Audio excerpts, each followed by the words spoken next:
Hello everyone, स्वागत है आपका यूपीएससी वॉरियर्स। आपके लिए एक नया दिन नए करंट अफेयर्स के एनालिसिस में मैं सुप्रिया, जहां पे सिर्फ न्यूज नहीं, हम एक अंडरस्टैंडिंग डेवलप करेंगे। ये सफर बहुत ही मुश्किल हो सकता है, लेकिन अगर आप रोज थोड़ा थोड़ा करंट अफेयर्स अपना रिवाइज करेंगे, रीड करेंगे, तो it will definitely help you reach the place where you want to. और याद रखिएगा, क्लैरिटी इज पावर, और आज हम वही क्लैरिटी लेकर आए हैं आपके लिए। Welcome to Veranda IAS current affairs session. Today's class is packed with multi-dimensional issues that are not just exam worthy but conceptually very rich for your UPSC preparation. Let's take a quick look at what we will be exploring today. आप देखोगे first जो है development of BrahMos, एक next generation missile develop हो रही है that will boost India's defence capabilities. अगर आप देखोगे critical issues of overfishing and its threat to marine ecosystem and coastal livelihoods is our second one. If third, we talk about the challenges of ensuring urban development while protecting the biodiversity. Fourth में हम deep dive करेंगे into poverty estimations in India, comparing various surveys to understand the real picture. If we talk about the fifth point, it is a very important polity and judiciary topic, that is Veeraswamy case, understanding when and how a sitting judge can be booked under an FIR. Which of these issues has deep linkages with UPSC GS papers, be it GS2 governance हो गया, judiciary हो गया, GS3 हो गया, security, environment और economy. ऐसे के लिए भी important हो सकता है, and it can be a very value addition to your interview as well. So let's start with our first topic today. तो आज का पहला टॉपिक है जो ब्रह्मोस मिसाइल सिस्टम के ऊपर है, जिसका संबंध है भारत के एक सुरक्षा विकास के साथ। और ब्रह्मोस मिसाइल सिस्टम ना एक नेक्स्ट जनरेशन वेरिएंट है और उसका एक एक्सटेंडेड रेंज वर्जन रहेगा। न्यूज का कॉन्टेक्स्ट ये है कि India is progressing with 2 significant upgrades in BrahMos missile system. ये एक बहुत ही नेक्स्ट जनरेशन एक एनजी वेरिएंट है, which is lighter, more compact and air launchable, making it suitable for fighter jets like Sukhoi 30 and MK. If we talk about simultaneously ये क्या कर रहा है, the existing BrahMos जो है मिसाइल रेंज जो है उसको एक्सटेंड करके 800 किलोमीटर को बना रहा है, that will enhance India's striking capacity across the borders. इस अपडेट का पीछा करना इसलिए जरूरी है क्योंकि ये भारत की मिसाइल कैपेबिलिटी को एक नए स्तर पर ले जा रहा है। लाइटर ब्रह्मोस एनजी अब फाइटर एयरक्राफ्ट से भी लॉन्च की जा सकेगी, जिससे रैपिड स्ट्राइक कैपेबिलिटी बढ़ेगी। और दूसरी तरफ 800 किलोमीटर की रेंज का मतलब है दूर तक मार और बहुत ही डीप स्ट्राइक कैपेबिलिटीज हम लोग बढ़ा पाएंगे। If we talk about BrahMos, the basics you must know for your exam point of view also, क्योंकि BrahMos एक बहुत ही सुपरसोनिक क्रूज मिसाइल है, developed jointly by India's DRDO and Russia's NPOM. The name BrahMos is derived from 2 rivers, Brahmaputra and Russia की river Moskova. It travels at a speed of Mach 2.8 to 3, almost 3 times the speed of sound. It can be launched from land, sea, air and submarines, making it a multi-platform missile. ये एक बहुत ही important missile है हमारे defence में। Why it is in news? क्योंकि strategic context जो है इसका, इंडियन एयरफोर्स जो है precision strikes on Pakistan Airways जो मई में हुआ था, it was using BrahMos that have showcased its effectiveness.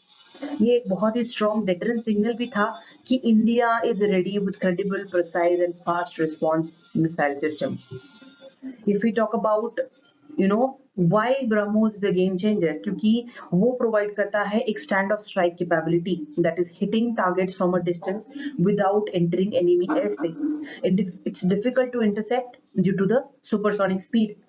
Upgrades like NG and extended range that would definitely enhance the Indian defensive posture and export potential, क्योंकि Philippines जैसे country तो अभी it's already ordered it. इस upgrade से भारत की missile की जो शक्ति है और भी ज्यादा वर्सेटाइल होगी, और छोटी मिसाइल ज्यादा रेंज और हर प्लेटफॉर्म से लॉन्च करना बिकम्स द इसका एक बहुत ही एडवांटेज है। ये एक स्ट्रेटेजिक डेटरेंस को बहुत ही मजबूत बनाता है। यूपीएससी मेंस के लिए आप प्लीज ये एग्जाम्पल साइट करना अगर कोई इस पे क्वेश्चन बनता है। अब हम समझते हैं कि जो ब्रह्मोस एनजी है इसका अगला इवोल्यूशन है ब्रह्मोस का अगला इवोल्यूशन है BrahMos NG, the next generation missile. ये सिर्फ एक मिसाइल नहीं है बल्कि इंडिया के एरियल स्ट्राइक डॉक्ट्रिन का नया डेवलपमेंट है। इसके की फीचर्स हैं लाइटर एंड स्मॉलर डिजाइन, बहुत ही लाइट और कॉम्पैक्ट है। BrahMos NG is half the weight of the original missile, making it more faster to deploy and ideal for fighter jets as well. नई मिसाइल छोटी भी है, वजन में हल्की है और जो फाइटर एयरक्राफ्ट है हमारे उससे भी लॉन्च होने के लिए डिजाइन की गई है। इससे आईएएफ की जो है एक टैक्टिकल फ्लेक्सिबिलिटी बढ़ जाती है। आप देखोगे इसका जो एयरक्राफ्ट कंपैटिबिलिटी है, it can be launched from multiple platforms जैसे एयर, वाटर। तो ये जो है बूस्ट करता है इंडिजिनाइजेशन और स्ट्रेटेजिक ऑटोनॉमी को। इसका जो एक्सटेंडेड रेंज था अभी उन्होंने बनाया है फ्रॉम 400 टू 800 बना दिया। इससे क्या होगा, हम डीप डाइव कर सकते हैं। इस स्ट्रेटेजिक डिटरेंस की बात करेंगे तो it is not about fire power, it's about sending a message that India can hit with speed, surprise and precision. इस अपडेट से हमें ये सीखने को मिलता है कि मॉडर्न डिफेंस का मतलब सिर्फ स्ट्रेंथ नहीं बल्कि स्पीड, एजिलिटी और इंटीग्रेशन भी है। Let's now move on to the next slide. Let's try to understand कि ये जो ब्रह्मोस है इसका सफर कैसा था, इसका इवोल्यूशन कैसे हुआ, इसके स्ट्रेटेजिक कैपेबिलिटीज क्या क्या है।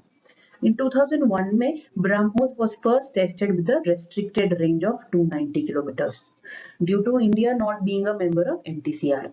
ठीक है, 2016 में जो है इसके बाद एक टर्निंग पॉइंट आया क्योंकि मिसाइल टेक्नोलॉजी कंट्रोल रेजिम को इंडिया ने ज्वाइन कर लिया और फिर रेंज बैरियर भी खत्म हो गई थी। पोस्ट 2016 जो है इट एक्सटेंडेड फ्रॉम 450 किलोमीटर्स, ठीक है, और अभी जो है उसका टारगेट है 800 किलोमीटर्स। और leap in India strike depth 2020 में जो है IAF included Tiger Shark squadron with Sukhoi 30 MKI equipped with BrahMos। 23-20-25 में जो है आपने देखा कि ब्रह्मोस एनजी का जो ट्रायल है वो फाइनल स्टेजेस में आ गया है, which is expected induction in 1 to 2 years। BrahMos का जो विकास है सिर्फ मिसाइल इंजीनियर नहीं बल्कि भारत के लिए डिफेंस डिप्लोमेसी और टेक्नोलॉजी एडवांसमेंट का एक प्रमाण है। हम ना ब्रह्मोस का स्ट्रेटेजिक सिग्निफिकेंस अगर समझने की बात करेंगे तो ये एक बहुत ही इंपॉर्टेंट एसेट है हमारे लिए। और अगर इसके स्ट्रेटेजिक डिटरेंस की बात करेंगे तो हाई स्पीड है, डीप पेनिट्रेशन कैपेबिलिटीज है, इससे इंडिया को एक एज प्रोवाइड होगा इन प्रिवेंटिव एंड रिटेलिएटरी स्ट्राइक्स के लिए। ब्रह्मोस का जो तेजी से मार करने वाला एक बिहेवियर है उससे डिटरेंस बनता है, दुश्मन सोचने पर मजबूर हो जाएगा। अब अगर इसका फोर्स मल्टीप्लायर देखोगे तो जो प्रिसिशन स्ट्राइक कैपेबिलिटी है वो enhances air power, especially when it is integrated with Sukhoi 330 MKI और तेजस जैसे फाइटर जेट्स के लिए। इसका अगर इंडिजिनस पुश को देखेंगे तो ये प्रमोट करेगा मेक इन इंडिया को, स्पेशली विद ब्रह्मोस एनजी ना, एक बहुत ही डोमेस्टिक प्लेटफॉर्म्स को बूस्ट मिलेगी इस पे। तो ब्रह्मोस एक मिसाइल, एक वेपन की तरह नहीं, एक सिंबल बन जाएगा स्ट्रेटेजिक रेडीनेस का और टेक्नोलॉजी मैच्योरिटी का। इसके जो बेसिक फैक्चुअल डिटेल्स है एग्जाम के लिए प्रीलिम्स में इंपॉर्टेंट बन जाएंगे और जो चेंजेस नए उन्होंने बताए हैं ये वाले आर्टिकल में उसको आप अच्छे से ध्यान में रखिए, तो may be that is expected in prelims. तो चलते हैं हमारे नए टॉपिक पे, दैट इज ओवरफिशिंग। जो है क्या ये एक थ्रेट है हमारे लिए? तो ओवरफिशिंग जो है occurs when fishes are harvested faster than they can reproduce, leading to ecosystem imbalance and livelihood loss। तो जब हम प्राकृतिक गति से ज्यादा मछली पकड़ लेते हैं तो प्रकृति को अपने आप को रिकवर करने का समय भी नहीं मिलता, जिसका असर डेफिनेटली बायोडाइवर्सिटी और जो फिशर्स है उनकी लाइवलीहुड पे पड़ता है। आपको अगर की स्टैट्स जानना है तो India produces more than somewhere around 4 million tons of marine fish annually, जहां पे जो है 90% ऑफ फिशर्स जो है स्मॉल स्केल है, get only 10% of the catch. 75% of the fishing families live below the poverty line। अब इससे क्या होता है कि ये इशू है international day for biological diversity जो मई 22 को मनाया है उसके दौरान उठाया गया था और हाईलाइट किए गए थे कि ये एक थ्रेट है मरीन लाइफ के लिए, लाइवलीहुड के लिए और फूड सिक्योरिटी के लिए। तो ओवर फिशिंग जो है ना, it is not just an ecological issue, it is a human development and economical justice concern to.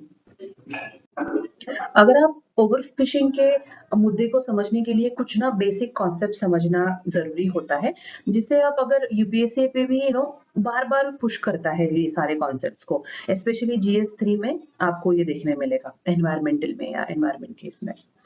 तो बाय कैच क्या है? बाय कैच जो है, it is an unintended species caught during fishing operation. जैसे shrimp trawling में हर 1 kg shrimp के साथ 10 kg बेकार बाय कैच हो जाता है, most of it is discarded dead.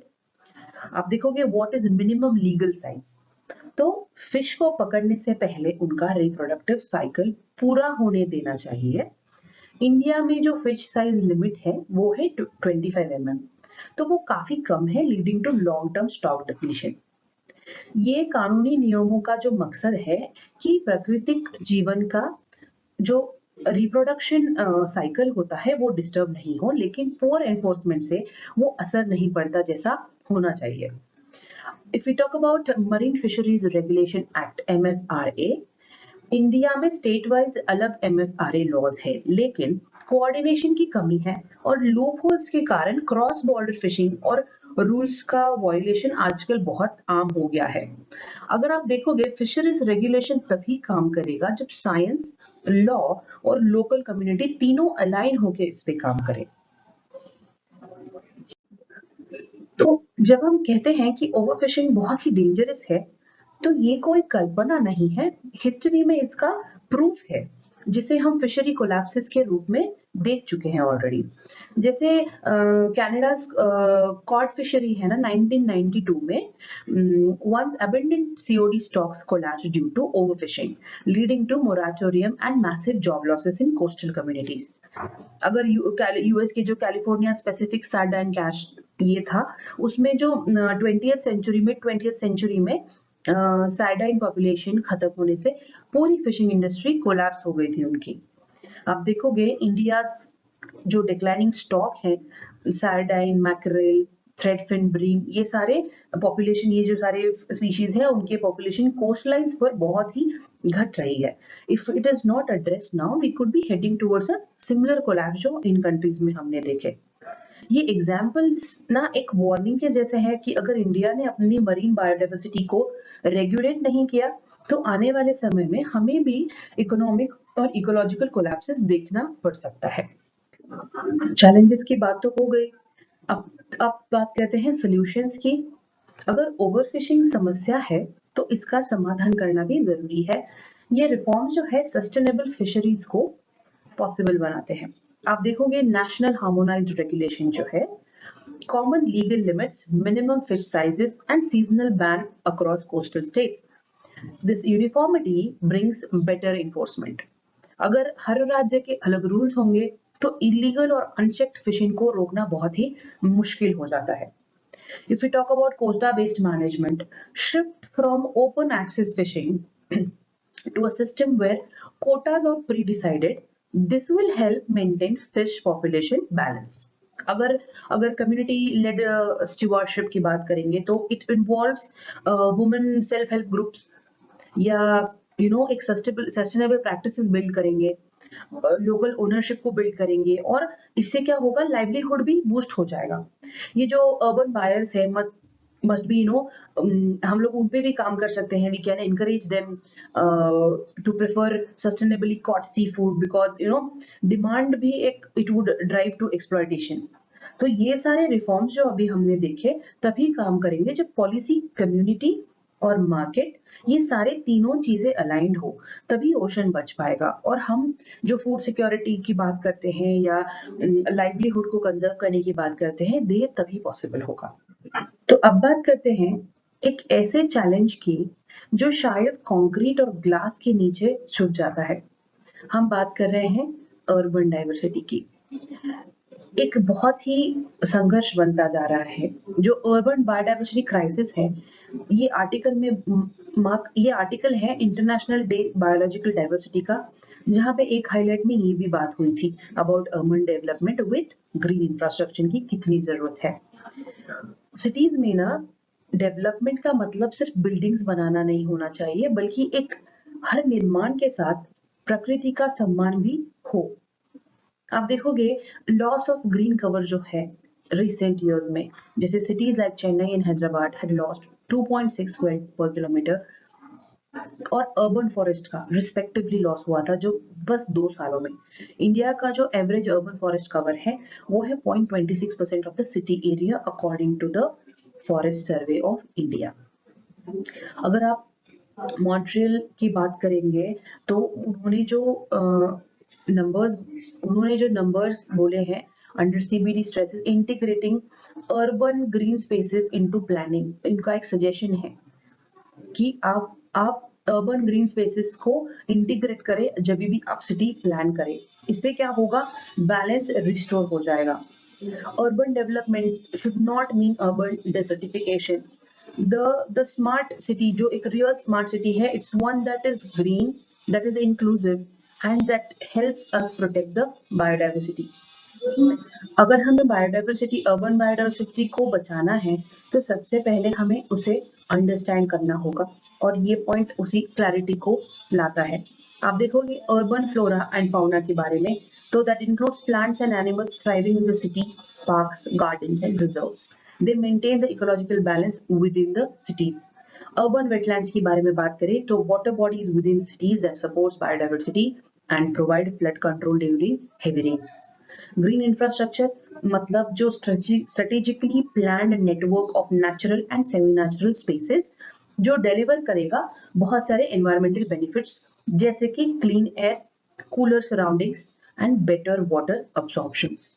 अगर आप समझना चाहते हैं अर्बन हीट आइलैंड्स के बारे में, तो मेट्रोपॉलिटन सिटीज में है जो है बहुत ही गर्मी बढ़ जाती है, तो नियर बाय रूरल एरियाज के कंपैरेटिव में तो वो क्या हो जाता है, कंक्रीट स्प्रॉल बन जाएगा और ग्रीनरी को रिड्यूस कर देगा। अर्बन बायोडाइवर्सिटी का कोई लक्ष्य ही नहीं है, एक बहुत ही जरूरत बन गई है पोल्यूशन कम करने की या टेम्परेचर कंट्रोल करने की, हमारे वेलबींग के लिए बहुत जरूरी बन जाता है। Cities must be climate resilient ecosystems, और बस कंक्रीट जंगल नहीं हो, एक अगर ऐसा इकोसिस्टम बनाएंगे जहां पे हम ये सारे बैलेंसेस अचीव कर पाएंगे तो we will have a better place to live.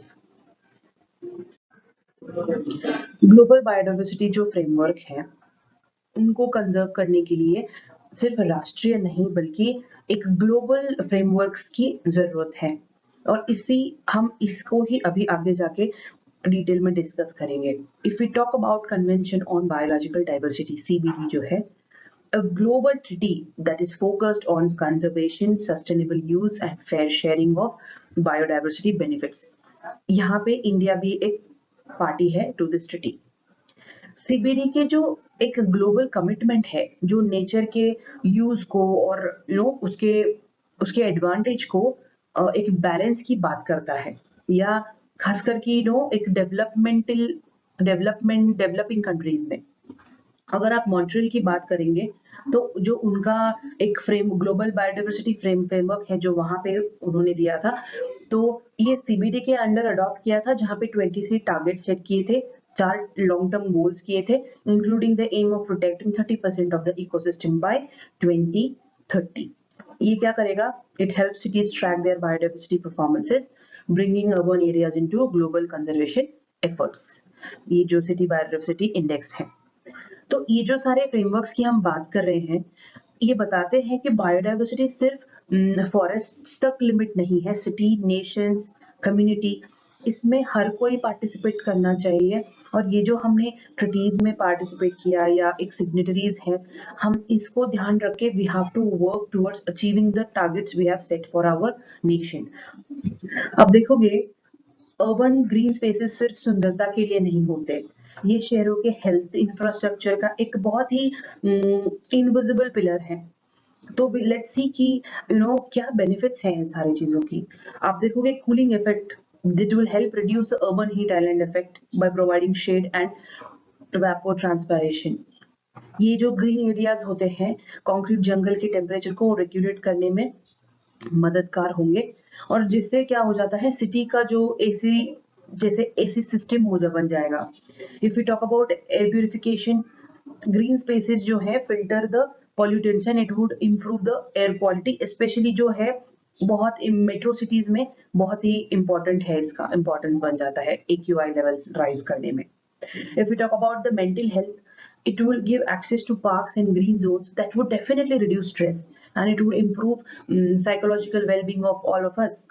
If we talk about food resilience, so these spaces absorb rainwater and it would reduce urban flooding risk, especially in poorly drained cities. Livelihood as a benefit देखेंगे तो they support urban farming, nursery businesses या कोई green job हो गया, इसको भी वो support करता है। अब अर्बन ग्रीन स्पेस जो है लक्जरी के रूप में ना देखते हुए we have to see it as a life saving necessity in modern city planning. So let's now dive into one of the most critical and data sensitive debates in Indian policy making. वो है poverty estimation. तो issue ये है कि एक नया paper जो poverty decline in India after 2011-12 has reignited the discussion. तो क्या हो गया, India hasn't released any official poverty data post 2012. Researchers अभी बोल रहे हैं इम्प्यूटेशन और टेक्निक्स के इस पे ही निर्भर है या कोई और डेटा सेट अवेलेबल नहीं है. बिना ऑफिशियल डेटा के गरीबों का काउंट रखना, उनका एक डेटा पाना ये बहुत ही इंपॉर्टेंट बन जाता है इफ वी आर डिजाइनिंग और working on some policies for them.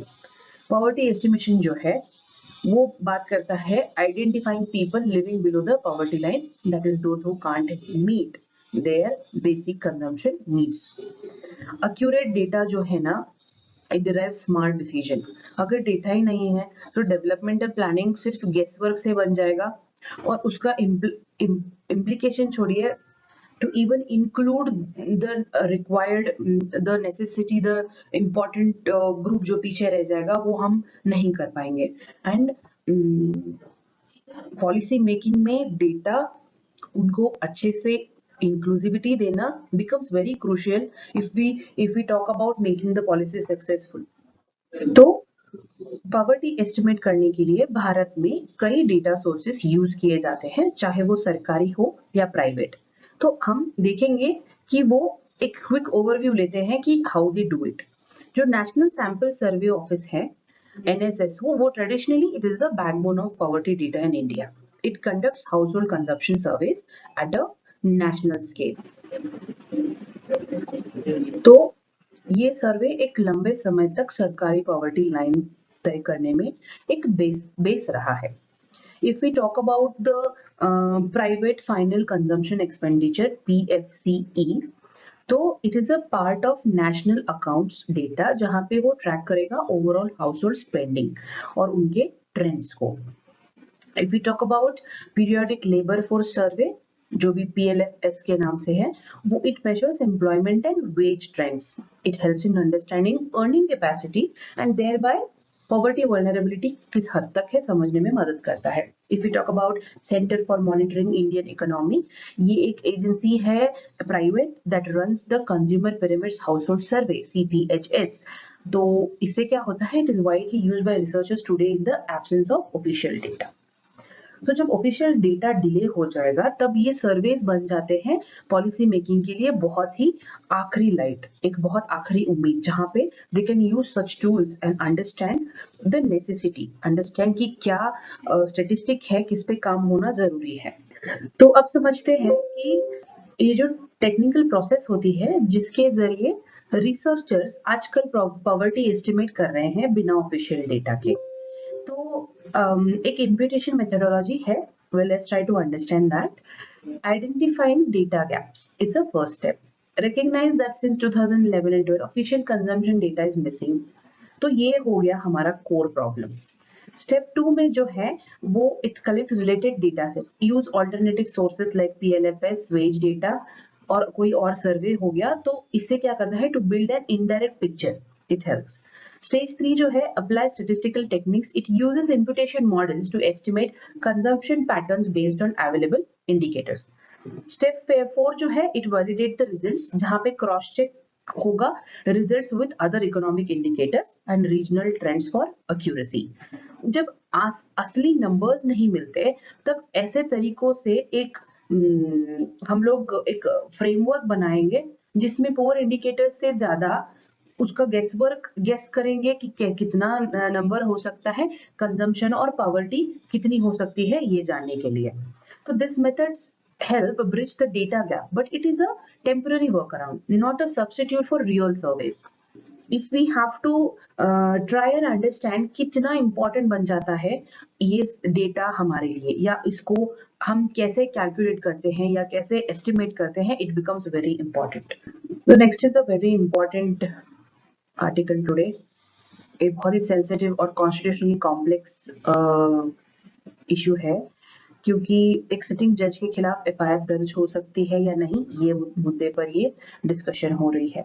Recently जो कंट्रोवर्सी हुई थी, वाइस प्रेसिडेंट जगदीप धनकर questioned in in-house probe related to unaccounted cash found at Justice Yashwant Verma's residence in Delhi High Court, that is Delhi High Court. He suggested an FIR should be filed. अब बात करेंगे कि Veeraswami versus union of India 1991 की case की, जहां पे supreme Court ने बोला no FIR can be registered against a sitting high court और सुप्रीम कोर्ट जज for criminal offences without prior permission of the CJI. ये प्रोविजन है। ये जजमेंट एक चेक एंड बैलेंसेस सिस्टम बनाता है, जहां जुडिशियल इंडिपेंडेंस के साथ साथ अकाउंटेबिलिटी भी होती है। तो आज का ये जो डिबेट चल रहा है, वहां पे VP argues that this framework may be creating scaffolding of impunity and needs a review for more judicial accountability. अभी आपने जो देखा कि वीरस्वामी का जो केस था, वहां पे सुप्रीम कोर्ट ने जजमेंट दे दिया था कि एफआईआर फाइल नहीं हो सकती। दिस केस इज की understanding the fine line between judicial independence and transparency. ये GS2 पेपर के लिए बहुत इंपॉर्टेंट टॉपिक हो सकता है, तो प्लीज फॉलो, ये न्यूज हम आगे भी फॉलो करेंगे of what happens and what is the stance of judiciary in it. तो असल में वीरस्वामी केस का जो एक टाइमलाइन है, short I will try to explain कैसे एक करप्शन एलिगेशन ने जुडिशरी के अकाउंटेबिलिटी फ्रेमवर्क को डिफाइन किया था, क्या नीड हुई थी उस टाइम में। 1969-75 के बीच में जस्टिस के वीरस्वामी जो थे, वो मद्रास हाईकोर्ट की जज थे, allegedly acquired disproportionate assets, उनके ऊपर ये आरोप था। तो सीबीआई ने 1976 में एफआईआर दर्ज की under the prevention of corruption act, unprecedented for a sitting high court जज। 1979 में क्या हुआ, मद्रास हाईकोर्ट फुल बेंच जो 2-1 मेजॉरिटी से है बना था, refuse to quash the FIR, setting the case up for a landmark constitutional interpretation. जब 1991 में सुप्रीम कोर्ट कॉन्स्टिट्यूशन बेंच ने 3 या 2 वर्डिक्ट में ruled that prior CJI permission is required mandatory to initiate criminal proceedings against a sitting जज, high court या Supreme Court दोनों के भी।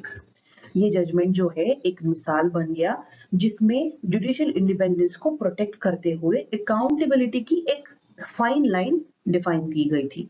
ये जो वीरस्वामी केस है, वो एक शो करता है individual misconduct led to institutional safeguard. तो ये एक बहुत ही मस्ट नोन केस बन जाता है for your polity and ethics paper as well.